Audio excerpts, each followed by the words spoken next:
Assalamualaikum warahmatullahi wabarakatuh. Perkenalkan, nama saya Anindita Wulan Setiawati, Prodi Manajemen dengan NIM 2210601009. Di sini saya akan menjelaskan mengenai desain dan struktur organisasi. Untuk lebih lanjutnya, simak video berikut ya.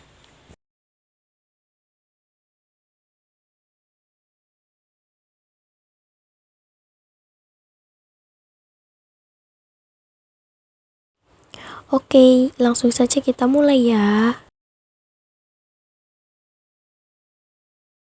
Apa sih desain organisasi itu? Desain organisasi adalah pola tentang hubungan antara berbagai komponen dan bagian dari organisasi.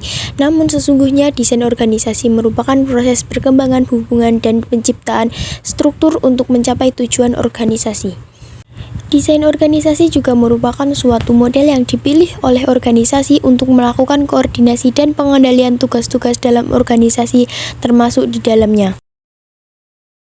Lalu, apa dengan struktur organisasi? Struktur organisasi adalah suatu susunan dan hubungan antara tiap bagian, baik secara posisi maupun tugas yang ada pada perusahaan dalam menjalin kegiatan operasional untuk mencapai tujuan. Jadi, struktur organisasi merupakan suatu susunan dan hubungan antara tiap bagian baik secara posisi maupun tugas yang ada pada perusahaan dalam menjalin kegiatan operasional untuk mencapai tujuan. Adapun faktor-faktor yang mempengaruhi organisasi. Yang pertama, strategi organisasi. Pilihan struktur yang tepat belum menjamin kesuksesan dalam pencapaian tujuan.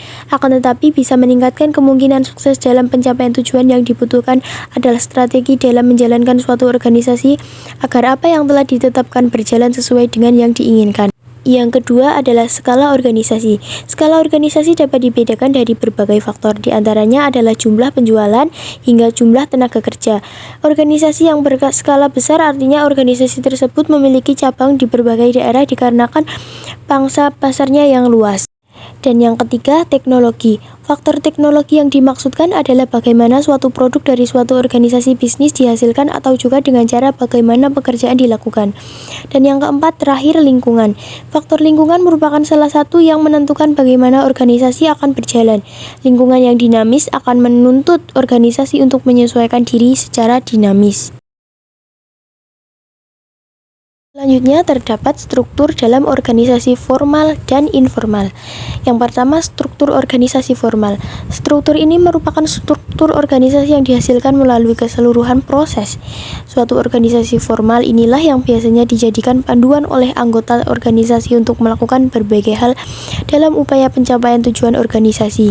Yang kedua, struktur organisasi informal. Struktur ini merupakan struktur di mana para pekerja berkumpul secara berkelompok atau di luar struktur formal yang didasarkan pada kesamaan tuntunan hobi dan lain sebagainya. Adapun konsep dasar pengorganisasian.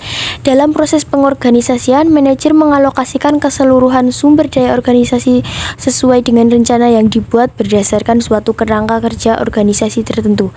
Struktur organisasi pada dasarnya merupakan desain organisasi di mana manajer melakukan alokasi sumber daya, terutama yang terkait dengan pembagian kerja dan sumber daya yang dimiliki organisasi serta bagaimana keseluruhan kerja tersebut dapat dikoordinasikan dan dikomunikasikan.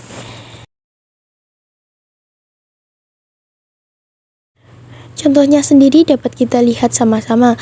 Kebanyakan memang struktur seperti contoh di atas yang sering digunakan dalam perusahaan.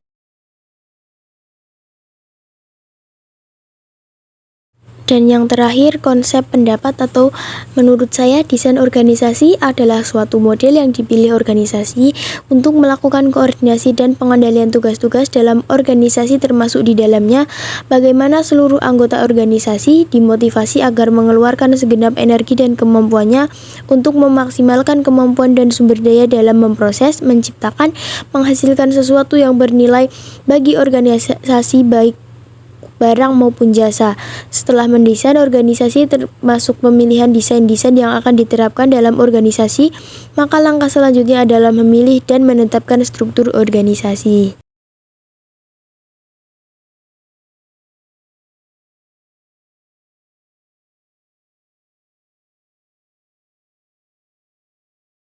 Oke, sekian dari saya. Terima kasih.